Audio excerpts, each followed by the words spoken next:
Hello everyone, good morning, नमस्कार। कैसे हैं? आई होप आप सब बहुत बढ़िया होंगे। आपकी तैयारियां बहुत बढ़िया चल रही होंगी। होपफुली आपकी तैयारियां तो अच्छी चल रही होंगी, लेकिन साथ साथ में आप नोट्स भी बना रहे होंगे। तो आज मैं आपके लाया हूं क्लास नंबर 7 में। आज हमारी सीडीपी की क्लास नंबर 7 है, जहां पे हम मॉक टेस्ट के बारे में डिस्कस करेंगे। इससे पहले जितने भी मैंने वीडियो दिए हुए हैं, सभी में हमने most important previous year questions के बारे में डिस्कशन किया है। अगर आपने उन वीडियोस को देखा होगा तो आपको काफी ज्यादा मात्रा में सपोर्ट मिल गया होगा। अगर आप किसी भी टीचिंग एग्जाम की तैयारी कर रहे हैं, लाइक वो सीटेट हो सकता है, रीट हो सकता है, कीवीस हो सकता है, इन जिन एग्जाम में सीडीपी और हिंदी आती है, उन एग्जाम के लिए आप हमसे इजीली कनेक्ट हो सकते हैं। और अगर आप प्राइवेट स्कूल में पढ़ा तक रहे हैं, तब भी आप हमसे कनेक्ट होइएगा। हम आपके सारे डाउट्स को डे बाय डे सॉल्व करने की कोशिश करेंगे। मैं डेली पर डेली 6 से 7 बजे के बीच में आपके बीच क्वेश्चंस को ला रहा हूं। डेली पर डेली वीडियो आ रहा है आपके बीच। और अगर आप कर रहे हैं टीचिंग एग्जाम की तैयारी, तो आप मेरे से जुड़ने की कोशिश कीजिए। सीटेट तो इस बार आपका हवा हवा में क्लियर हो जाएगा, ये मेरा वादा है आपसे। यानी अभी तक जितने भी मैं वीडियो दे रहा हूं, सभी में हम मोस्ट इंपॉर्टेंट पीवाईक्यू क्वेश्चंस को डिस्कस कर रहे हैं। और मजेदार तरीके से पढ़िएगा। होपफुली टाइम वेस्ट बिल्कुल मत करिएगा, क्योंकि टाइम वेस्ट करने के लिए ऑलरेडी बहुत सारे लोग हैं। आपको पता है कि लाखों में फॉर्म पड़ता है ना। और वैकेंसी जितनी आती है, और सीटेट का जो स्कोर जाता है, वो तो आपको पता ही है कि एकदम नॉर्मल सा एग्जाम है, जहां पे कोई भी नेगेटिव मार्किंग नहीं है ना। केवल आपको ओबीसी से है तो आपको 82 मार्क्स लाने पड़ते हैं, और अगर आप जनरल से हैं तो आपको 90 मार्क्स लाने पड़ते हैं। लाखों में फॉर्म पड़ते हैं। आपको पता है इस बार जो 2024 में अभी पेपर हुआ है 14 और 15 दिसंबर को, इसमें 20 लाख लोगों ने फॉर्म डाला था, और केवल इसमें 3 लाख लोग पास हुए हैं। आप सभी को पता है ना। तो इस पैटर्न को देखते हुए हमें ये पता चल रहा है यार मेरे, कि पढ़ाई करना तो यार सही से करो। और सीटेट तो एक ऐसा एग्जाम है जहां पे एक बार पास करो, लाइफ टाइम वैलिडिटी रहती है। आपको बार बार पास करने की जरूरत ही नहीं है ना। तो वही चीजें हैं। देखो, हिंदी इंग्लिश सीडीपी तो मैं पढ़ाई, इंग्लिश तो ना पढ़ा के मैं हिंदी पूरी बाकायदा विधिवत तरीके से पढ़ा रहा हूँ। सीडीपी का तो मैं कोई टॉपिक छोड़ ही नहीं रहा हूँ। इतने मॉक टेस्ट मैंने दे दिए हैं। 2 प्लेलिस्ट, यानी इससे पहले वाली जो प्लेलिस्ट मैंने दी थी, वहां पे हमने टॉपिक वाइज खत्म किया है, लेकिन इस प्लेलिस्ट में हम मॉक टेस्ट दे रहे हैं आपको, ताकि आपकी प्रैक्टिस अच्छी हो जाए, है ना। चलते पे सारे क्वेश्चन को डिस्कस करेंगे। साइंस पढ़ोलॉजी हो गई, चाहे मैथ पढ़ोलॉजी हो गई, इन सारी की प्लेलिस्ट हमने अलग अलग बना रखी है। चलिए, सारी पीपीटी बहुत बेहतर तरीके से बनी हुई है। अगर आपने सारे क्वेश्चंस को पढ़ा, ओवरऑल आज कुछ 15 क्वेश्चन डिस्कस करेंगे। सारे क्वेश्चन बहुत बेहतर हैं। हो सके तो नोट्स बनाते रहना, क्योंकि मैं कितना ही अच्छा पढ़ा लूं, जब तक आप खुद से एनालिसिस नहीं करेंगे, तब तक चीजें बेहतर नहीं हो सकती हैं। चलिए फर्स्ट क्वेश्चन को पढ़ते हैं और समझते हैं कि हमारा फर्स्ट क्वेश्चन क्या कह रहा है। क्वेश्चन एकदम बेहतरीन है। थोड़ा सा दिमाग लगाने की कोशिश करना, क्योंकि आप टीचिंग ट्रेनिंग कर चुके हैं, तो इतनी तो समझ आपके अंदर होगी कि आप कॉमन सेंस तो लगा ही सकते हैं। चलिए, क्वेश्चन नंबर 1 में लिखा हुआ है कि पारस्परिक अध्यापन की शिक्षा शास्त्रीय प्रणाली किस पर आधारित होती है। देखो, पारस्परिक अध्यापन की बात करी जाए, जहां पे हम एक दूसरे के द्वारा सीखते हैं, परस्पर एक दूसरे के थ्रू सीखते हैं, यानी किसी का अनुकरण करके, किसी की बात को समझ के। यानी जब हम मोर नॉलेजेबल देन अदर, जो हमसे ज्यादा पढ़े लिखे हैं, जो हमारे इन्वायरमेंट में हमारे साथ रहते हैं, उनके द्वारा परस्पर क्रियाकलाप करके जब हम अपनी बातें शेयर करते हैं, उनकी बातों को सुनते हैं, और ऐसे में जब हम कुछ सीखते हैं, तो उस उपागम को क्या कहते हैं, ये बात यहाँ पे बोली जा रही है ना। तो उस शिक्षा शास्त्रीय प्रणाली किस पर आधारित होती है? क्या वो व्यवहारवादी सिद्धांत है? क्या वो सामाजिक सांस्कृतिक उपागम है? अधिगम के सूचना संप्रेषण सिद्धांत है? हार्वर्ड गार्डनर बहुआयामी बुद्धि समझ। देखो, यहाँ पे किसी बुद्धि की बात नहीं करी गई है। हार्वर्ड गार्डनर जो है, इन्होंने बुद्धि का सिद्धांत दिया हुआ है, और बुद्धि के बारे में यहाँ पे कोई बात नहीं हो रही है। यहाँ पे बात हो रही है पारस्परिक अध्यापन की, जब हम आपस में सीखते हैं एक दूसरे के थ्रू है।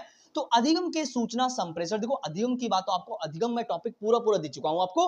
अधिगम की प्रक्रिया वो होती है जब हम कुछ सीखते हैं नियम कानून के थ्रू, तो वो होता है अधिगम। यहाँ पे किसी संप्रेषण की बात नहीं हो रही। यहाँ पे व्यवहारवादी सिद्धांत की कोई बात नहीं हो रही। यहाँ पे बात हो रही है सामाजिक सांस्कृतिक उपागम, यानी जब हम अपने समाज के थ्रू, हमारे आसपास के लोग कैसे हैं, उनके इंटरेक्शन के थ्रू जब हम कुछ सीखते हैं, यानी हमसे जो बड़े लोग हैं, वो क्या कहते हैं, कभी कभी हम उनके अनुकरण के द्वारा सीखते हैं। जैसे स्किनर नाम के साइंटिस्ट हैं, जिन्होंने बोला है कि बच्चा जो होता है इस अनुकरण करके सीखता है, एक दूसरे की नकल करके सीखता है ना।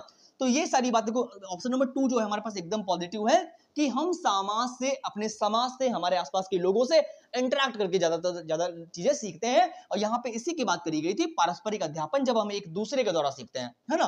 तो option number 2 is the right answer. Over है, यही हमारे पास बेस्ट है। और हम पढ़ रहे हैं बाल विकास यानी सीडीपी, जहां पे child development, child centred education, यानी जहां पे बच्चा एक्टिव होगा। आपको उस ऑप्शन के साथ जाना है, कभी भी गड़बड़ हो ही नहीं सकता। 110% गारंटी दे रहा हूं मैं। चलिए आगे चलते हैं, समझते हैं कि हमारा नेक्स्ट क्वेश्चन क्या कह रहा है। क्वेश्चन नंबर 2 पे चलेंगे। स्क्रीनशॉट तो आपने मार ही लिया होगा, आई होप।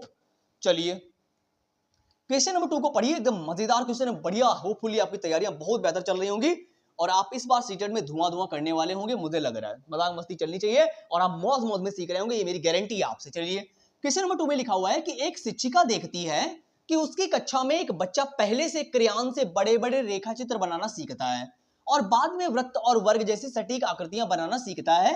यह अवलोकन विकास के किस सिद्धांत को दर्शाता है? देखो यहाँ पे क्या बात बोली जा रही है कि एक टीचर जो है, एक अध्यापिका जो है, उसने देखा कि बच्चा पहले छोटी छोटी क्या कर रहा है, पहले छोटे छोटे क्रेयॉन, बड़े बड़े रेखा चित्र, यानी पहले छोटी छोटी चीजें फिर धीरे धीरे बड़ी बड़ी चीजें बनाना सीखता है। यानी आपको पता है यहाँ पे किसकी बात करी जा रही है कि बच्चा जो होता है वो सामान्य से विशिष्ट की ओर बढ़ता है। यानी दुनिया का हर व्यक्ति जो है पहले छोटी चीजों को सीखता है, फिर धीरे धीरे धीरे करके अपना लेवल बढ़ाता चला जाता है। यानी हम सामान्य से विशिष्ट की ओर बढ़ते हैं, है ना। उसी की बात यहाँ पे करी जा रही है। ऑप्शन नंबर 1 में देखते हैं क्या लिखा हुआ है। ऑप्शन नंबर 1 में लिखा हुआ है कि विकास एक सिरोधमुखी पैटर्न का अनुसरण करता है। विकास सामान्य से विशिष्ट की ओर चलता है। बिल्कुल सही बात है। पहले आप छोटी चीजें सीखते हैं, फिर धीरे धीरे आप विशिष्ट चीजें सीखते हैं। आप विज्ञान पढ़ते हैं तो आपको पता है कि स्पेसिफिक नॉलेज जो होता है वो विज्ञान कहलाता है। यानी जब भी हम साइंस पढ़ते हैं और साइंस में कुछ स्पेसिफिक यानी विशिष्ट कुछ पढ़ते हैं तो वो होता है विज्ञान।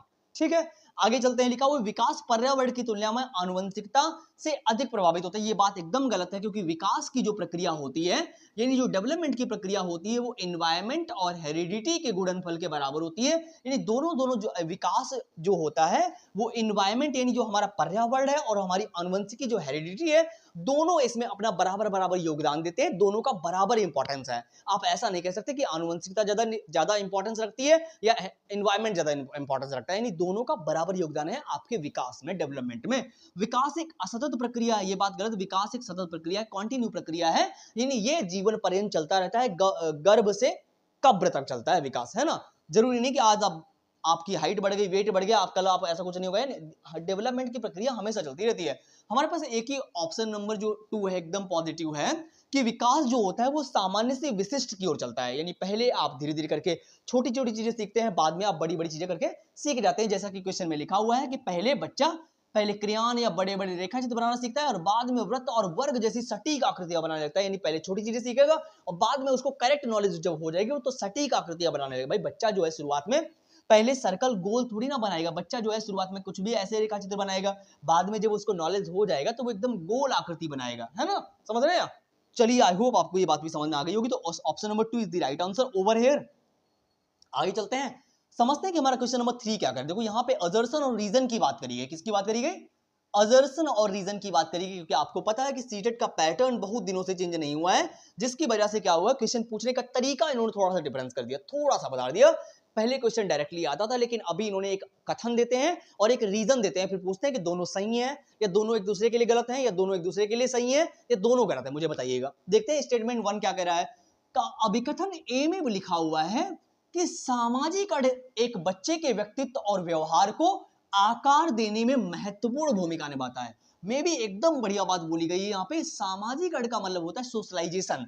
यानी सोशलाइजेशन एक ऐसी प्रक्रिया होती है जब आप अपने समाज के थ्रू हैं, सामाजिक अड़ यानी जब अपने समाज में रह के आप व्यवहार सीखते हो, किस तरीके से हमको कैसे बात करनी चाहिए, किससे कैसे बोलना चाहिए। यानी आप क्या सीखते हैं, व्यक्तित्व से आपका व्यक्तित्व निखर के आता है। यानी आप किसी के सामने जब बात करते हो, किस लहजे में बात करते हो, वो दिखाता है कि आप किस इन्वायरमेंट से आए हो, कैसे आपकी परवरिश हुई है ना। तो ये बहुत ज्यादा इन्वायरमेंट असर डालता है, क्योंकि जिस इन्वायरमेंट में, जैसे माहौल में हम रहते हैं ना, हमारा व्यवहार, हमारा नेचर सब कुछ सेम वैसे होता है। तो वही बात यहाँ पे करी गई कि सामाजिक अड़ जो होता है वो व्यक्तित्व निखारता है। यानी व्यक्ति जो होता है कैसा होता है ये दिखता है उसके व्यवहार से। कहते हैं ना, इंसान ना कितना ही पढ़ा लिखा हो, पर किताबें चाहे कितनी भी पढ़ लो, लेकिन पढ़े लिखे आप तभी माने जाते हो जब आपको किसी के सामने बात करने का लहजा पता होता है ना। इंसान पढ़ा लिखा वही होता है जिसको 4 लोगों के सामने बात करने की तमीज होती है। आप कितनी भी किताबें फाड़ डालो, लेकिन आपको बात करने की तमीज नहीं, तो फिर आप कैसे पढ़े लिखे माने जाओगे, है ना। तो ऐसे में सोशलाइजेशन बहुत जरूरी है कि आपका व्यक्तित्व निखर के आता है जब आप अच्छे इन्वायरमेंट में रहते हो। तो ये बात एकदम पॉजिटिव बात है। कारण देखते हैं क्या लिखा हुआ है। सामाजिक अड़ वह प्रक्रिया है जिसके द्वारा व्यक्ति अपने समाज के लिए उपयुक्त मूल्य, विश्वास और व्यवहार प्राप्त करते हैं। एकदम सही बात बोली गई है। यानी समाज के थ्रू आप मूल्य सीखते हो, किस तरीके से हमको कैसे व्यवहार करना चाहिए, कैसे बोलना चाहिए। विश्वास यानी बिलीव करते हैं एक दूसरे के थ्रू, यानी समाज में रहकर जब हम एक दूसरे के साथ में रहते हैं, एक दूसरे पर विश्वास करते हैं, भरोसा करते हैं। व्यवहार करते हैं यानी किस तरीके से हमको किस तरीके से व्यवहार करना चाहिए, किससे हमको कैसे बात करनी चाहिए। दोनों स्टेटमेंट एकदम ठीक है।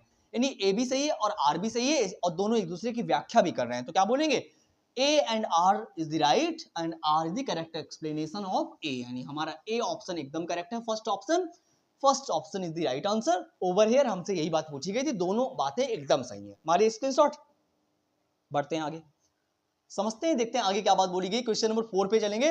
रचनावादी कक्षा क्या है, क्रिएटिव क्लासरूम क्या होती है जहां पे बच्चे एक्टिव हों। आपसे यहाँ पे एकदम सिंपल बात बोली गई है, यानी क्वेश्चन नंबर 4 एकदम मजेदार बात कह रहा है कि रचनावादी कक्षा कौन सी होती है। यानी ऐसी क्लासरूम बताइए जहां पे बच्चा बहुत एक्टिव हो, मजेदार तरीके से पढ़ रहा हो, यानी सारी क्लास बहुत बेहतर तरीके से पढ़ रही होगी। वो क्या गतिविधि केंद्रित होती है, छात्र केंद्रित होती है, प्रश्न केंद्रित होती है, शिक्षक केंद्रित होती है। हम पढ़ रहे हैं सीडीपी, चाइल्ड डेवलपमेंट पढ़ रहे हैं, बाल विकास, जहां पे बच्चा सेंटर में हो, है ना।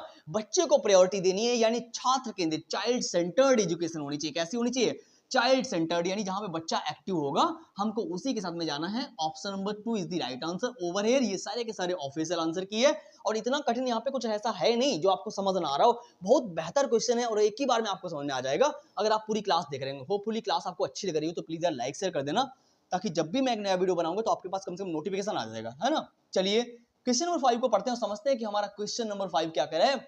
बहुत बेहतर क्वेश्चन है, जवाब आप जरूर दे पाओगे, आई होप। चलिए देखो, क्वेश्चन नंबर 5 में लिखा हुआ है कि एक शिक्षक अंग्रेजी गद्य को जोर से पढ़ते समय एक बच्चे के उच्चारण में कठिनाई की पहचान करता है। यानी कि टीचर जो है अंग्रेजी पढ़ा रहा है, अंग्रेजी में कहानियां पढ़ रहा है, गद्य पढ़ा रहा है, गद्य का मतलब कहानियां वगैरह पढ़ रही है, यानी स्टोरी पढ़ा रहा है टीचर। और ऐसे में उसने देखा है कि बच्चे के उच्चारण में कठिनाई हो रही है, प्रोनाउंसिएशन में दिक्कत आ रही है। क्योंकि मेन मोटिव यही होता है कि आप किस चीज को किस तरीके से पढ़ते हैं, आपका प्रोनाउंसिएशन कैसा है। यानी बहुत मोस्ट इंपॉर्टेंट चीज है कि आप किसी वर्ड को किस तरीके से बोलते हो ना, तो प्रोनाउंसिएशन बहुत इंपॉर्टेंट होता है। और ऐसे में कठिनाई हो रही टीचर को लग रहा है, इसे क्या कहा जा सकता है। सीखने का आकलन है, सीखने के लिए मूल्यांकन है, योगात्मक मूल्यांकन है, या नैदानिक परीक्षण है। देखो यहाँ पे सीखने और इनकी कोई बात नहीं हो रही, हमारे पास फोर्थ ऑप्शन है नैदानिक परीक्षण, जहां पे टीचर जो है एक आकलन कर रहा है, समझ रहा है कि बच्चे में कमी कहां पे रह गई, है ना। मतलब वो समझ रहा है कि बच्चा गलती कर कहां पे रहा है। जैसे आजकल का टीचर जो है लेसन प्लानिंग करता है, टीचिंग लर्निंग मटेरियल प्रोवाइड कराने से पहले, यानी आजकल हमको क्लासरूम में डिस्कस क्या करना है वो समझता है पहले, है ना। तो वो हमको क्या करना पड़ता है, जब हम ये जानते हैं कि बच्चे में कमी रहे कहां के कहिए, तो उसको बोलते हैं नैदानिक परीक्षण। क्या बोलते हैं, नैदानिक परीक्षण बोलते हैं। Option number 4 is the right answer. Over here आगे चलेंगे, समझेंगे हमारा क्वेश्चन नंबर 6 क्या कह रहा है। देखो पढ़िए जरा, क्वेश्चन नंबर 6 में क्या बात बोली जा रही है। बहुत बेहतर क्वेश्चन है, जवाब आप जरूर दे पाओगे होपफुली। देखो क्वेश्चन नंबर 6 में लिखा हुआ है बुद्धिमत्ता के समकालीन सिद्धांतों, जैसे कि हार्वर्ड गार्डनर, आपको पता है कि हार्वर्ड गार्डनर ने बुद्धि का सिद्धांत दिया हुआ है, के द्वारा सिद्धांत के अनुसार बुद्धि के बारे में निम्नलिखित कथनों में से कौन सा सही नहीं है।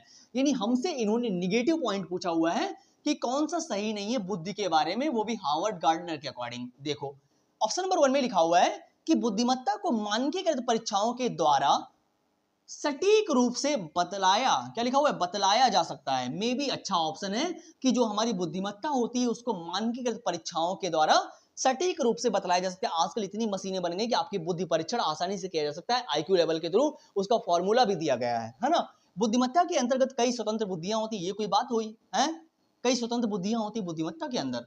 बुद्धि आनुवंशिक व पर्यावरण कारकों की जटिल परस्पर क्रिया का परिणाम होती है। बुद्धि जो होती है आपके आनुवंशिक और हेरिडिटी का कारण होती है, यानी आपको बुद्धि पागल होकर भाई एनवायरमेंट में दे दिया गया, या हेरिडिटी हो गई पूरी पूरी है बच्चों। ये मतलब कैसी अनकंफर्टेबल बात है कि दोनों पर्यावरण और आनुवंशिकता जो होता है ये बुद्धि का कारण हो सकता है, यहाँ पे इसकी बात नहीं हो रही। प्रेरक परिवेश प्रदान करके बुद्धिमत्ता को बढ़ाया जा सकता है, यहाँ पे ऐसी कोई बात नहीं। हमारे पास एक ही देखो, ये एक minute, sorry sorry sorry sorry sorry sorry sorry, हमसे निगेटिव पॉइंट पूछा गया है। अब देखो यहाँ पे क्या बोली गई है कि प्रेरक परिवेश प्रदान करके बुद्धिमत्ता को बढ़ावा, ठीक बात है, यहाँ पे एकदम राइट बात बोली गई है कि हमें क्या किया गया, अगर इन्वायरमेंट अच्छा दिया गया है तो हमारा बुद्धि असर डालती है, मतलब हमारी बुद्धि थोड़ी क्रिएटिव बनती है, हम थोड़ा क्रिएटिव बनते हैं, हमारा संज्ञान बेटर होता है जब हमको इन्वायरमेंट अच्छा मिलता है। सॉरी सॉरी सॉरी, थोड़ा गड़बड़ हो गया था वहां पे, ये एकदम पॉजिटिव बात है हमारे पास। और यहाँ पे लिखा हुआ है कि बुद्धि आनुवंशिक और पर्यावरण, मुझे लगा आनुवंशिकता और एक ही चीज लिखी, केवल लिखा है, ऐसा कुछ नहीं, दोनों बातें यहाँ पे लिखी गई है। लिखा हुआ है कि बुद्धि आनुवंशिक और पर्यावरण कारकों की जटिल परस्पर क्रिया का परिणाम होती है। यानी दोनों, मैंने अभी बताया था कि विकास जो होता है इन्वायरमेंट और हेरिडिटी दोनों के गुणनफल के बराबर होता है। यानी जब दोनों चीजें आपको मिल रही है, आनुवंशिकता भी मिल रही है और हेरिडिटी, दोनों का गुणनफल यानी जटिल परस्पर क्रिया हो रही, तो हमारा ये सही बात हो गई। मुझे लगा मैंने पता नहीं क्या पढ़ लिया यार, सॉरी फॉर दैट, है तो ये बात एकदम पॉजिटिव बात है हमारे पास, ये भी सही बात है। आगे लिखा बुद्धिमत्ता के अंतर्गत कई स्वतंत्र बुद्धियां होती हैं, ये बात भी ठीक है कि अगर बच्चा क्रिएटिव है तो वो कई तरीके से क्रिएटिव होगा, उसका संज्ञान कई तरीके से, प्रॉब्लम सॉल्विंग होगी, यानी हर तरीके से बच्चा एक्टिव होगा अगर उसके पास बुद्धि थोड़ी सी है। तो हमारे पास निगेटिव पॉइंट क्या है, बुद्धिमत्ता को मानकीकृत परीक्षाओं, यानी बुद्धिमत्ता जो है एक ही तरीके के मानकीकृत टेस्ट कराते रहो तो वहां से उसका परीक्षण होता रहेगा, ये एकदम निगेटिव बात है। और जो गलत है वही सही है, क्योंकि पूछा ही गलत गया है हमसे, थोड़ी सी गड़बड़ हो गई थी यहाँ पे। हमारा first option is the right answer, overhead जो गलत है वही सही है। ठीक है, चलिए एक्चुअली हुआ क्या, मैंने ऑफिशियल आंसर की में ये देख लिया और मुझे ये याद नहीं है कि यहाँ पे नेगेटिव बातें लिखी गई है, तभी गड़बड़ हो गया थोड़ा सा। चलिए तो first option is the right answer, overhead. आगे चलते हैं, समझते हैं कि आगे क्या बात बोली गई है। देखो क्वेश्चन नंबर 7 को पढ़ते हैं और समझते हैं। फिर से यहाँ पे अजर्सन और रीजन की बात करी गई है। देखो देखो अजर्सन और रीजन में क्या बात बोली गई, फिर से एक अभिकथन आया है और एक कारण बोला गया है कि दोनों का क्या मतलब है, दोनों एक दूसरे के लिए सही है गलत है, क्या बात है। देखो लिखा हुआ है, किशोरों की जेंडर भूमिकाओं व रूढ़िवादियों के प्रति दृष्टिकोण और मूल्यों को निर्धारित करने में विज्ञापन और फिल्में एक बड़ा प्रभाव डालती हैं। ये बात एकदम राइट बात है कि किशोरों की जेंडर भूमिकाओं, यानी आपको पता है कि इतनी सारी जेंडर रूढ़िवादिताएं, जेंडर स्टीरियोटाइपिंग चल रही है, इनको खत्म करने के लिए अथक प्रयास किया जा रहा है, जिनके लिए कई सारी फिल्में बनाई जा रही हैं और ये जो होती कई प्रभाव डालती। भाई कैसे भी अगर कुछ भी अगर आप देखते हो तो सामने से क्या होता है, वो असर डालता है, प्रभाव डालता है, तो ये बात एकदम ट्रू है। आगे चलते हैं, लिखा हुआ है मीडिया सामाजिक अड़ की एक शक्तिशाली प्राथमिक संस्था है, सही विकल्प को चुनिए। अब यहाँ पे गलत बात बोल दी गई कि मीडिया जो है सामाजिक अड़ की शक्तिशाली प्राथमिक संस्था है, ये बात गलत है। मीडिया जो है वो सेकेंडरी है, कैसी है, द्वितीयक है, द्वितीयक यानी सेकेंडरी एजेंसी है मीडिया। लेकिन जो प्राइमरी होता है वो होता है परिवार, यानी हमारी फैमिली जो होती है वो प्राइमरी एजेंट होती है। कैसी होती है, यानी फैमिली जो है वो हमारी प्राथमिक एजेंट होती है। तो ये तो गलत बात हो गई यहाँ पे, है मीडिया जो है वो सेकेंडरी है। तो हमारे पास ए राइट है और आर जो है गलत है, यानी ए और आर दोनों से ये बात नहीं है, यहाँ पे ए सही है लेकिन आर गलत है। Third answer is the right answer, over here हमारे पास है थर्ड एकदम करेक्ट। चलिए एक सही है एक गलत है यहाँ पे, तो थर्ड के साथ हम जाएंगे। चलिए आगे चलते हैं, समझते हैं, देखते हैं आगे क्या बात बोली गई। क्वेश्चन नंबर 8 को पढ़ेंगे। क्वेश्चन नंबर 8 को पढ़िए और जवाब देने की कोशिश जरूर कीजिए कि क्या बात यहां पे बोली जा रही है। देखो पढ़िए जरा क्वेश्चन नंबर 8 को, बहुत बेहतर क्वेश्चन है, आप जवाब जरूर दे पाओगे मुझे लग रहा है।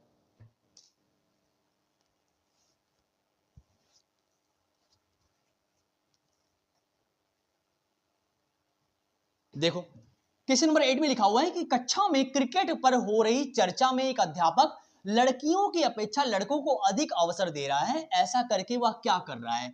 यानी क्लासरूम है जहाँ पे डिस्कशन हो रहा है, ऐसे में टीचर जो है लड़कों को, जैसे क्रिकेट टीम पे बात हो रही है, यानी क्रिकेट पे बात हो रही है, क्रिकेट पे चर्चा डिस्कशन हो रहा था, जिसमें टीचर ने क्या किया, लड़कों को बोलने का ज्यादा मौका दे रहा है कि लड़के जो होते हैं क्रिकेट के बारे में ज्यादा जानते हैं, लड़कियां कम जानती हैं, ऐसा टीचर कर रहा है। तो ये क्या कर रहा है, टीचर जो है क्या जताने की कोशिश कर रहा है, रूढ़िबद्ध चुनौतियों को कम कर रहा है। अगर रूढ़िबद्ध चुनौतियों को कम करता तो दोनों को बराबर मौका देता, ये तो गलत बात हो गई ना। आगे लिखा हुआ है जेंडर पूर्वाग्रहों को पालन कर रहा है, जेंडर समानता, समानता का बात नहीं, अगर समानता होती तो लड़का लड़कियों को बराबर अवसर देते हैं। जेंडर रूढ़िबद्ध धारणाओं को तोड़ रहा है, ये बात भी नहीं, यहाँ पे एक ही बात है कि जेंडर पूर्वाग्रहों का पालन कर रहा है, यानी जेंडर स्टीरियोटाइपिंग को बढ़ा रहे हैं, जेंडर बायसनेस बढ़ा रहे हैं कि आप किसी एक की ओर झुके हुए हैं, यानी आप लड़कों को ज्यादा महत्व दे रहे हैं बोलने पे कि लड़के जो होते हैं उनके बारे में ज्यादा जानते हैं, या लड़के जो होते हैं वो बाहर कमाने जाते हैं, लड़कियां जो होती है घर में खाना बनाती है। ये सारी की सारी जेंडर स्टीरियोटाइपिंग है, जेंडर रूढ़िवादिताएं हैं, रूढ़िबद्धताएं हैं, जिनको कम करने के लिए अथक प्रयास तो किया जा रहा है। लेकिन इस क्वेश्चन में लड़कों को वरीयता दी गई है लड़कियों की अपेक्षा, तो यहाँ पे जेंडर स्टीरियोटाइपिंग को बढ़ावा दिया जा रहा है ना। चलिए तो option number 2 is the right answer, over here. आगे चलेंगे, समझेंगे क्वेश्चन नंबर 9 हमारा क्या कह रहा है। देखो क्वेश्चन नंबर 9 में क्या लिखा हुआ जरा पढ़ेंगे और जवाब जरूर दीजिएगा, होपफुली आपको क्वेश्चन नंबर 9 समझ में आएगा जरूर। चलिए देखो क्या बात बोली गई है, लिखा हुआ है कि किसी नए विषय को पढ़ाना शुरू करने से पहले एक शिक्षक के लिए जानना क्या जरूरी है। मतलब एक जब नया कह रहे हैं कि विषय, जब कोई न्यू सब्जेक्ट आप पढ़ाने के लिए क्लासरूम में जाते हैं तो उससे पहले जानना क्या जरूरी है आपके लिए एज अ टीचर। आप क्लासरूम में जाने से पहले, पढ़ाने से पहले आपके लिए क्या जानना जरूरी है, उसकी बात यहाँ पे करी जा रही है। देखो ऑप्शन नंबर 1 में लिखा हुआ है जो बच्चे पहले से ही जानते हैं। देखो ये बात भी जानना जरूरी है कि आपको किस लेवल से स्टार्टिंग करनी क्लास में, है ना। यानी चैप्टर आप पढ़ाने के लिए जा रहे हो तो आपको ये भी पता होना चाहिए कि आप किस लेवल तक है, यानी बच्चे का आकलन कहाँ तक है, बच्चा किस शब्दों को समझता है, कहाँ तक वो समझ सकता है, उसकी एबिलिटी क्या है। तो ये बात एकदम पॉजिटिव बात है। आगे लिखा हुआ है आम तौर पर प्रचलित गलतफहमियां, यानी बच्चों के अंदर मिसकॉन्सेप्शंस क्या है, यानी बच्चों के अंदर गलतफहमियां क्या है। चैप्टर को स्टार्ट करने से पहले उनको थोड़ा मोटिवेट करते हो आप कि भाई ये इस चैप्टर में हम ये कॉन्सेप्ट को पढ़ने वाले हैं, है ना। तो ये बात भी एकदम पॉजिटिव पॉइंट है। विषय को सीखने की पूर्व शर्तें, यानी विषय पढ़ाने से पहले आप ये कहते हो कि इस कॉन्सेप्ट को पढ़ाने के बाद मैं इन क्वेश्चंस को डिस्कस करूंगा, ये क्वेश्चन आपसे पूछूंगा, तो बच्चा ऐसे में और समझता है बढ़िया से। जब टीचर शर्त रखता है कि आज चैप्टर पढ़ाने के बाद मैं टेस्ट लूंगा, है ना, तो बच्चा एकदम क्रिएटिव, है ना, क्रिएटिव तरीके से समझता है, अच्छे से बैठ के पढ़ता है, रचनात्मक तरीके से सीखने की कोशिश करता है कि सर जो है पढ़ाने के बाद क्वेश्चन पूछेंगे तो हमें ध्यान से पढ़ना है ना। आगे लिखा हो छात्रों की पसंदीदा सीखने की शैली, यानी छात्र जो होते हैं किस तरीके से सीखते हैं, यानी किस तरीके से उनको अच्छे से समझ में आता है, क्योंकि आजकल की लर्निंग जो है वो एक्टिविटी बेस्ड लर्निंग हो गई, यानी हर कॉन्सेप्ट को सिखाने के लिए एक एक्टिविटी है आपके पास, जिसके थ्रू आप हर बच्चे को यानी इंक्लूसिव एजुकेशन का पालन करते हुए समझा सकते हैं। यानी हर तरीके के बच्चे को एक ही तरीके से नहीं हाँकना है, सभी को हो सके तो जिस तरीके से बच्चा समझे उस तरीके से आप उसको समझाने की कोशिश करो, है ना, उस तरीके से टीचिंग लर्निंग मटेरियल यूज करो, उस तरीके से उसको पढ़ाने की कोशिश करो और सभी को सहयोगात्मक अधिगम कराओ, एक साथ बैठा के पढ़ाओ, है ना। तो ऑप्शन नंबर हमारे पास चारों सही है, 1 2 3 4 सारे सही है। First answer is the right answer. Over here हम जाएंगे फर्स्ट के साथ में, यही एकदम करेक्ट है। आगे चलते हैं, समझेंगे क्वेश्चन नंबर 10 को और देखते हैं हमारा क्वेश्चन नंबर 10 क्या कह रहा है। देखो क्वेश्चन नंबर 10 में क्या बात बोली गई, पढ़िए और जवाब दीजिएगा क्या बात बोली जा रही है। क्वेश्चन नंबर 10 में एकदम बेहतर क्वेश्चन है, लिखा हुआ क्वेश्चन नंबर 10 में उन बच्चों के लिए जो मूर्त संक्रियात्मक चरण यानी 7 से 11 वर्ष की अवस्था की बात करी जा रही है, मूर्त संक्रियात्मक अवस्था की बात, डेवलपमेंट की अवस्थाओं के बारे में डिटेल डिस्कशन दे चुका हूं, उसको देख लीजिए जाके। CTET by Amit Singh, CTET by Amit sir, जो भी डालना हो सीडीपी बाय अमित सर, आपको इजीली वीडियो मिल जाएगा, कोई दिक्कत नहीं है। लिखा हुआ है उन बच्चों के लिए जो मूर्त संक्रियात्मक चरण में शिक्षकों को यार नहीं करना चाहिए, टीचर जो है उसको नहीं करना चाहिए। हमसे निगेटिव पॉइंट पूछा गया, बताइए निगेटिव पॉइंट इसमें क्या है। क्रमबद्ध कार्य दीजिए, ठोस संसाधन दीजिए, ऐसी समस्या दीजिए जिसमें अमूर्तन की आवश्यकता हो, वर्गीकरण की अवसर दीजिए। देखो ये बात तो एकदम ठीक है कि आप बच्चों को हमसे अवसर तो प्रदान करिए ना, वो अपनी बात को रख तो सके एटलीस्ट, तो ये बात ठीक है। ठोस संसाधन ठीक है, जो उसको आप टीचिंग लर्निंग मटेरियल प्रोवाइड करा रहे हो वो एकदम ठोस सबूत होना चाहिए, यानी जो भी आप पढ़ा रहे हो वो कंटेंट एकदम बेस्ड होना चाहिए, बढ़िया होना चाहिए, बेस्ट होना चाहिए। जैसे मैं आपको पढ़ा रहा हूं, अगर इसका पढ़ाने का कोई मतलब ही ना हो, सीटेट में ये आए ना, तो मेरे पढ़ाने का क्या मतलब बताओ, है ना। तो मैं ना आपको एकदम कंटेंट जो है अच्छा ठोस कंटेंट प्रोवाइड करा रहा हूं, तो बच्चों को भी यही करना है। क्रमबद्ध कार्य दीजिए, यानी किस तरीके से आपको पढ़ाना है वो आप एक क्रम में पढ़ाइए। जैसे चैप्टर में पहला कॉन्सेप्ट पढ़ाया, फिर उसके बाद में अगली पीढ़ी कौन सी है, अगला कॉन्सेप्ट क्या है, उसको आपको क्रम से पढ़ाइए, तो बच्चा और अच्छे से सीखेगा। लेकिन हमसे नेगेटिव पॉइंट पूछा गया है कि ऐसी समस्याएं दीजिए जिनमें अमूर्तन की आवश्यकता हो। ये बात एकदम गलत बात है। हमसे थर्ड पॉइंट यानी नेगेटिव पॉइंट पूछा गया है, जो गलत है वही सही है, क्योंकि पूछा ही हमसे गलत गया है। चलिए आगे चलते हैं, आप इजिली एलिमिनेट कर सकते हो आंसर को अगर आपको नहीं पता है ना। आप सही वाले पता लगा लीजिए, गलत आपको इजीली पता चल जाएगा, या गलत पता लगा लीजिए, सही पता चल जाएगा आपको। चलिए क्वेश्चन नंबर 11 पढ़ते हैं और समझते हैं हमारा क्वेश्चन नंबर 11 क्या कह रहा है।